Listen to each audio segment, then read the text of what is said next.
जा भाषा दुर्बल काही तार ज्ञान काही तार राज दुआरे सम्मान उच्च हेबा पाई कर जेबे आशा उच्च कर आग निज मातृभाषा दारिद्र्यर कषाघातरे जर्जरित होई मध्य मातृभूमि और मातृभाषार प्रचार प्रसार पाई जो कविंक हृदय क्रंदन करुथिला से हेउचंती लोकप्रिय सुपरिचित स्वभाव कवि गंगाधर मेहर एभली एक महान आत्मांक धरापृष्ठरे अवतरण 1862 मसीहा अगस्त 9 तारीख श्रावण पूर्णिमा दिन अविभक्त संबलपुर जिला अंतर्गत तथा वर्तमान कालर बरगढ़ जिला अंतर्गत बरपाली ग्राम रे एक तंती परिवार रे होइथिला।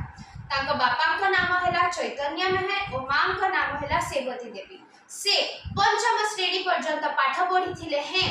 से ओडिया साहित्यर एक प्रतिभा थिले जहांक रचना एक साधारण विषय वस्तुटी को असाधारण सृष्टि रे परिणत करुथिला। गंगाधर मेहर जदियो ओडिया साहित्य रे स्वभाव कवि और प्रकृति कवि भावे परिचित से ताको लेखा माध्यम रे महान देशप्रेम भाषा संस्कृति और परंपरा प्रति ताको प्रेम पाई जनाशुना। गंगाधर मेहर को किछि प्रसिद्ध लेखा और काव्य गुड़िक है तपस्विनी इंदुमती प्रणयवल्लरी कीचकवध इत्यादि अंतर्भुक्त। तांको किछि महान देशभक्ति काव्य है उत्कलालक्ष्मी उत्कल भारतीर भक्ति उद्बोधन मातृभूमि कवितामाला अर्घ्यथाली इत्यादि काव्य रे तांको जातीयतावादी भावना प्रतिफलित होइछि। गंगाधर मेहर केवल ओडिशा और संबलपुर प्रेमी नथिले किंतु से भारतर मध्य प्रेमी थिले।